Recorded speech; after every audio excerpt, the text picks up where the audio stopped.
একদিক থেকে সেলাই মেশিনের টানা শব্দ আসছে, অন্যদিকে কেউ তৈরি করছেন সাবান, কেউ বানাচ্ছেন পাউরুটি। এসবের বাইরেও কাউকে চোখে পড়বে সুই সুতোয় নকশি কাঁথা বুনতে। এখানে শেষ নয়, পাশেই চলছে বিউটি পার্লার। এখানে কেউ চুল কাটছেন, কেউ করছেন স্পা। এই চিত্র গাজীপুরের কাশিমপুর কেন্দ্রীয় কারাগারের ভেতরে। কোনো কোনো বন্দী মনে করেন কারাগারের বন্দী জীবনে এমন কাজে ব্যস্ত থাকলে তাদের সময়ও ভালো কাটে, আবার নতুন কিছু তৈরিও হয়। কারাগারে উৎপাদিত এসব পণ্য বিক্রির লভ্যাংশের 50% দেওয়া হয় ওইসব বন্দীদেরই। সাবান ফ্যাক্টরি দেওয়াতে আমাদের কর্মস্থল বাড়ছে এবং কাজকর্ম করলে শরীর ভালো থাকে। বাইরে বের হয়ে ইনশাল্লাহ আমরা শরীর সুস্থ থাকলে অন্য কোম্পানিতে আমরা কাজ করতে পারবো। প্রথমে কেমিক্যালটা মিক্স করতে হয়, কেমিক্যালটা মিক্স করার পরে এখানে সাবানটা তৈরি হয়। সাবানটা তৈরি হওয়ার পরে এই যে প্যাকেট হইতেছে, তারপরে এই প্যাকেটটা আমরা করতেছি। বিভিন্নজন বিভিন্ন কাজে ব্যস্ত থাকি। ডেইলি 16,000 থেকে 20,000 সাবান উৎপাদন হচ্ছে। হ্যাঁ, এই সাবানটা আমরা নিজেরা ব্যবহার করি। নিজের ব্যবহারের সময় একটা আনন্দদায়ক। এখানে আমাদের বুক বান্ডিং, তারপরে রেজিস্টার, কয়েদি খাতা, হাইজতি রেজিস্টার, কয়েদি রেজিস্টার, বিভিন্ন প্রকার বই এগুলো বাছাই করা হয়। এখানে কাজটা থাকার ফলে আমাদের রিয়াদ কমে আসে, আমাদের যে সাজাটা আছে এই সাজাটা আমাদের কমে আসে। এই জন্য আমাদের কাজে আগ্রহ থাকে বেশি।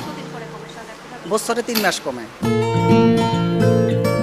কারা অধিদপ্তরের কর্মকর্তারাও মনে করেন বন্দীদের কেবল সাজা ভোগের মধ্যে সীমাবদ্ধ না রেখে তাদের দক্ষ জনশক্তিতে পরিণত করার চেষ্টা এটি।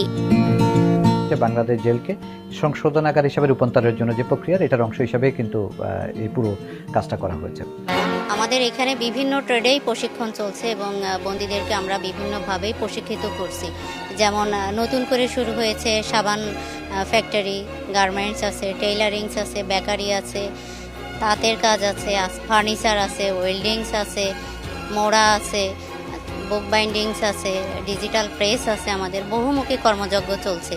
আর যে প্রশিক্ষণটা তারা নিচ্ছে, এই প্রশিক্ষণটা নিয়ে বাইরে যে তারা এই অপরাধ জগৎ থেকে বের হয়ে এসে নতুনভাবে বাঁচার যে স্বপ্ন দেখার, সেই স্বপ্ন তারা দেখতে পাচ্ছে। নতুনভাবে কাজ করে সমাজে আবার পুনঃপ্রতিষ্ঠিত হতে পারবে। এইটার 50% লভ্যাংশ বন্দীরা পায়, আর 50% গভর্নমেন্টের খাতে জমা হয়। তো সেই ক্ষেত্রে গভর্নমেন্ট লাভবান হচ্ছে, একটা রেভিনিউ পাচ্ছে গভর্নমেন্ট। বেকারি থেকেই প্রতি মাসে 80 থেকে 85 হাজার টাকা গভর্নমেন্ট রেভিনিউ পাচ্ছে, বাকি অন্যান্যগুলো থেকেও পাচ্ছে একইভাবে। আমাদের যে তাঁত চারি আছে, ওখান থেকেই এটা সুতা থেকে কাপড় তৈরি হচ্ছে এবং কাপড় তৈরির পরে আবার আমাদেরই গার্মেন্টস টেইলার্সে সেটা বন্দির মাপ অনুযায়ী বানানো হচ্ছে। বানায়ে সেটা এই কারাগারের চাহিদা মিটাইয়ে অন্যান্য ডিস্ট্রিক্ট জেল যেগুলো আছে তাদেরকেও সরবরাহ করা হচ্ছে। এমনকি আমরা যে ইউনিফর্মটা পরছি, এই ইউনিফর্মটাও কিন্তু বন্দিরাই বানাচ্ছে এবং সেটা তারা দক্ষ একটা কারিগর হিসেবে বের হবে। এটা আমাদের নিজেদের কাছেও অনেক ভালো লাগার একটা বিষয়। সারা বাংলাদেশে 75 কারাগারে প্রচুর সাবানের চাহিদা রয়েছে। সেটা কিন্তু সরকারিভাবেই ক্রয় করে দেওয়া হয় টেন্ডারের মাধ্যমে। এখন এটা আমাদের ফ্যাক্টরি থেকেই উৎপাদন করে আমরা সারা বাংলাদেশের এই চাহিদা মেটাতে পারবো এবং পর্যায়ক্রমে এটা বাইরেও বিক্রি হবে। ইতোমধ্যেই আমরা BSTR এর অনুমোদন পেয়েছি। অন্যদিকে কাশিমপুর মহিলা কেন্দ্রীয় কারাগারের দৃশ্য কিছুটা ভিন্ন। মেঝেতে পাটি বিছিয়ে গোল হয়ে বসে আছেন বেশ কয়েকজন নারী বন্দী, হাতে নকশি কাঁথা। সেলাইয়ের ফাঁকে চলছে গল্প, পাশে এই সেলাই মেশিনের সারি। কেউ কাপড়ের মাপ নিচ্ছেন, কেউ কাপড় কাটছেন, কেউ আপন মনে সেলাই মেশিনে কাজ করে যাচ্ছেন। 3 পিস তৈরি করলে মজুরি পান 250 টাকা, 1 পিসের জন্য বরাদ্দ 140 টাকা, সাধারণ ব্লাউজের জন্য 150 টাকা করে। প্রতিটি কাজের জন্য এমন নির্ধারিত মজুরির তালিকা টানানো আছে এখানেই। এই কাজটা করাতে আমাদের করার শেষে মজুরিও পাচ্ছি, আবার আমাদের সময়টাও কাটছে। তো এখন ইচ্ছা আছে ভালো একটা কাজ শিখলাম, এটা বাইরে যেন আমি কাজে লাগাইতে পারি, এটা করে আমি যেন অর্থ উপার্জন করতে পারি। আমরা যখন আমাদের পিসিতে টাকাটা লাগাই দেয়, দেখা যায় পরিবারের সাথে কথা বলি আমরা। এরপরে হয়েছে গিয়ে আমাদের দরকারি কোনো জিনিস লাগলে আমরা ওটা পিসি থেকে তুলে নিই। এই কারাগারের ব্লক বাটিকের প্রশিক্ষণ আপাতত বন্ধ। ঢাকা আন্তর্জাতিক বাণিজ্য মেলার আগে আবারও এই প্রশিক্ষণ শুরুর পরিকল্পনা রয়েছে কারা কর্তৃপক্ষের। কারাগারের ভেতরে এছাড়াও আছে বিউটি পার্লার। কেউ স্পা নিচ্ছেন, কেউ চুল কাটাচ্ছেন। তবে এখানে যারা সেবা দিচ্ছেন এবং যারা সেবা নিচ্ছেন সবাই বন্দী। বাইরে আমি বিউটিশিয়ান ছিলাম, সিনিয়র বিউটিশিয়ান।